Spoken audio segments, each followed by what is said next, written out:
唱是在左边，所以我就稍微拉过来左边。那主领最主要是在哪边就拉哪边。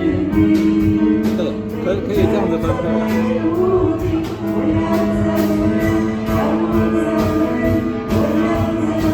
然后如果说加的效果就是会多一个身体延伸的感觉，就是有效果。然后没有效果。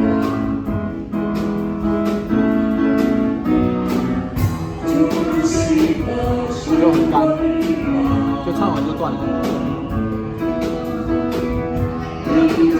然后打开。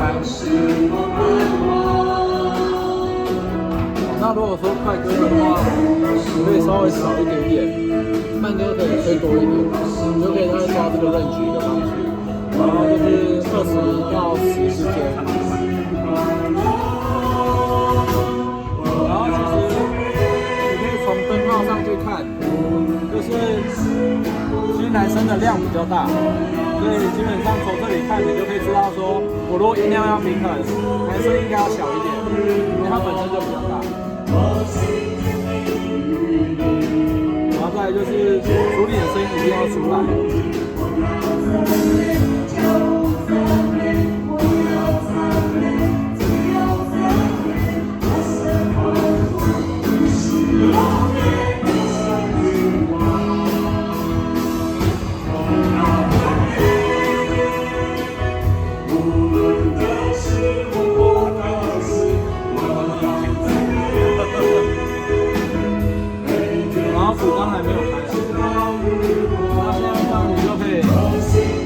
听到低频是鼓大鼓的声音，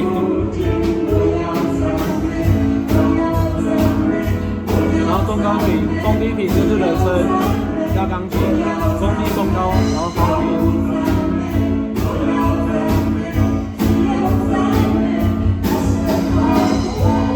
那鼓其实音量大概维持在这个状态是差不多了。然后没有讲话，他没有唱的时候就把它关起来，要不然他讲话就有那个就变成回音了，回音对。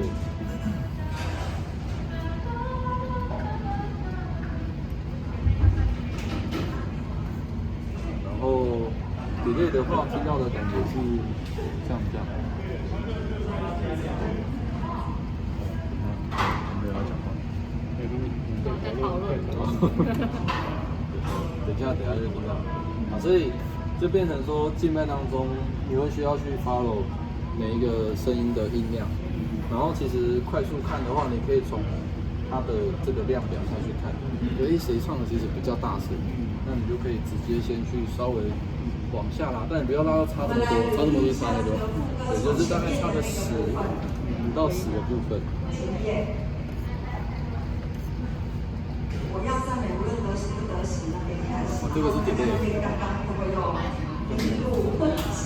它这个是空间音，这是 reverb。